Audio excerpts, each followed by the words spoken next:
भारत के संत और योगी अपने चमत्कारों के लिए विश्व भर में विख्यात हैं। भारत में ऐसे ऐसे संत हुए जिनके करतब आधुनिक विज्ञान के होश उड़ा देते हैं। ऐसे ही भारत में एक संत हुए जो सूर्य की किरणों के बहुत बड़े वैज्ञानिक थे, जिनके सूर्य विज्ञान के बारे में गूढ़ ज्ञान के आगे विज्ञान का उथला ज्ञान पानी भरता था। गंध बाबा के नाम से प्रसिद्ध विशुद्धानंद परमहंस सूर्य विज्ञान के प्रवर्तक माने जाते हैं। वे जब चाहे जहां चाहे तत्काल कोई भी गंध पैदा कर सकते थे। गुलाब, चमेली, केवड़ा, हरसिंगार और ऐसे ही अनंत फूलों की गंध पैदा करने में उन्हें महज 1 सेकंड लगता था। वे सिर्फ गंध ही नहीं, फल, मिठाई या कुछ और भी हवा से पैदा कर देते थे। लेकिन असलियत में वो ये सब हवा से नहीं बल्कि सूर्य की किरणों से पैदा करते थे, क्योंकि सूर्य विज्ञान में वे पारंगत थे। ऐसे में प्रश्न उठते हैं कि अगर बाबा ये सब सूर्य की किरणों से पैदा करते थे तो फिर रात के समय वो चमत्कार कैसे कर लेते थे? रात को सूर्य की किरणें कहाँ रहती हैं? इस प्रश्न पर उनका कहना था कि सूर्य की किरणें भले ही रात में ना होती हों, लेकिन उनका प्रभाव रात में भी रहता ही है। सूर्य विज्ञान के अलावा भी ऐसे कई विज्ञान थे जिनमें बाबा को महारत प्राप्त थी। मतलब उनके सामने अगर एक ग्लास रखा हो तो उसे वे एक बड़े मेज में बदल सकते थे, या बिना किसी पदार्थ के भी वस्तुएं पैदा कर सकते थे। इन सब के अलावा बाबा की सिद्धियां इतनी शक्तिशाली थी कि किसी को अपनी बात का प्रमाण देने के लिए वो एक क्षण की देरी भी नहीं करते थे। एक बार बाबा काशी में थे और कुछ श्रद्धालु उनके पास बैठे हुए थे। वहां किसी ने बाबा से पूछ लिया कि हमारे ग्रंथों में बताया जाता है कि विष्णु जी की नाभि में कमल खिला था और उससे सृष्टि रचना का कार्य आरंभ हुआ था, तो क्या ऐसा संभव है या ये मात्र एक रूपक है?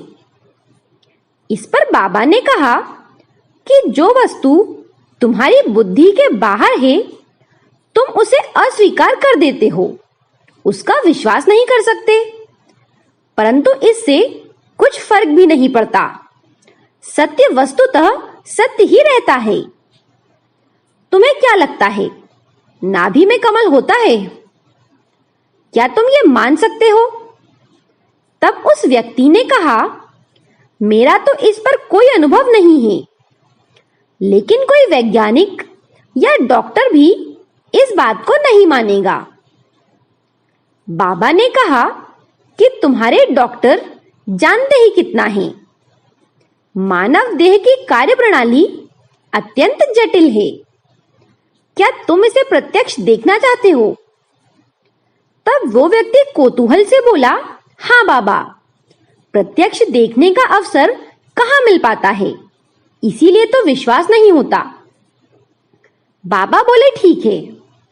ये कहकर जिस पलंग पर वो बैठे हुए थे उस पर तकिए की टेक लगाकर अपना नाभि क्षेत्र खोल दिया और अपने हाथ से उसे हिलाने लगे।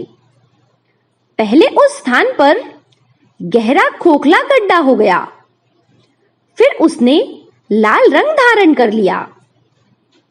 इसके बाद धीरे धीरे उस स्थान से एक 1.5 फुट लंबा कमलनाल निकला, जिसके ऊपर अत्यंत सुंदर कमल पुष्प था। उसकी गंध से पूरा कमरा महक उठा। यह देखकर सभी मंत्रमुग्ध हो गए।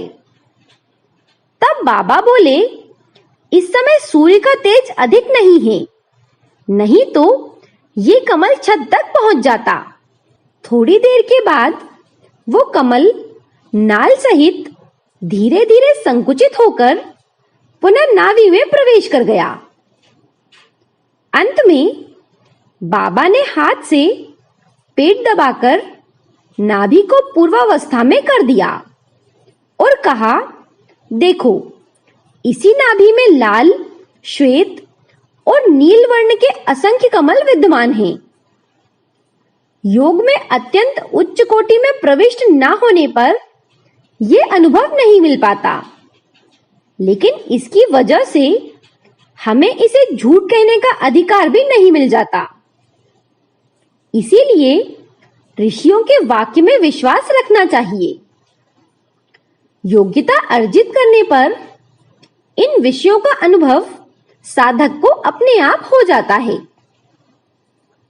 कहा जाता है कि बाबा को ये सारी सिद्धियां ज्ञानगंज नाम के एक गुप्त आश्रम में रहने से प्राप्त हुई थी। ज्ञानगंज, जिसे सिद्धाश्रम भी कहते हैं, हिमालय में स्थित एक रहस्यमयी आश्रम है, जिसके बारे में बहुत कम जानकारी उपलब्ध है। इस आश्रम के रहस्यों पर हमने एक वीडियो बनाया है, उसकी लिंक डिस्क्रिप्शन बॉक्स में दी हुई है, उसे भी आप देख सकते हैं। अपनी इन सिद्धियों के संबंध में बाबा ने एक दिन अपने शिष्यों से कहा था कि बचपन में मैं इस तरह की सिद्धियों की बात पर विश्वास नहीं करता था। इस विषय में शास्त्रों में जो कुछ लिखा है उसे मैं काल्पनिक कहानी समझता था, किंतु ज्ञानगंज में जाने पर देखा कि वहां सब कुछ विचित्र ही है। वो जैसे कोई मायापुरी हो। वहां क्या होता है और क्या नहीं, उसका वर्णन नहीं किया जा सकता। वो सब शक्ति का चमत्कार देखकर उसे प्राप्त करने का दृढ़ संकल्प मन में पैदा हो गया। जब वे सब शक्तियां मुझे कठिन तप के उपरांत प्राप्त हो गईं, तब उन्हें लोगों को दिखाने का शौक लगा। जनता को दिखाने लायक बहुत कुछ मैंने दिखाया भी, इसलिए कि उन्हें देखकर लोगों में यह विश्वास जगे कि हमारे शास्त्र सत्य हैं। बाबा के इन चमत्कारों का जनता पर सकारात्मक प्रभाव पड़ा भी।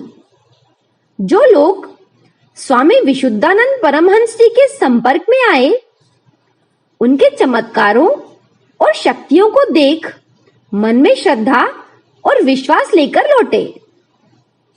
कुछ लोग कहते हैं कि जब हमारा देश गुलाम था, तब साधु संतों ने देश की स्वतंत्रता के लिए कुछ नहीं किया, जबकि ये सरासर झूठ है।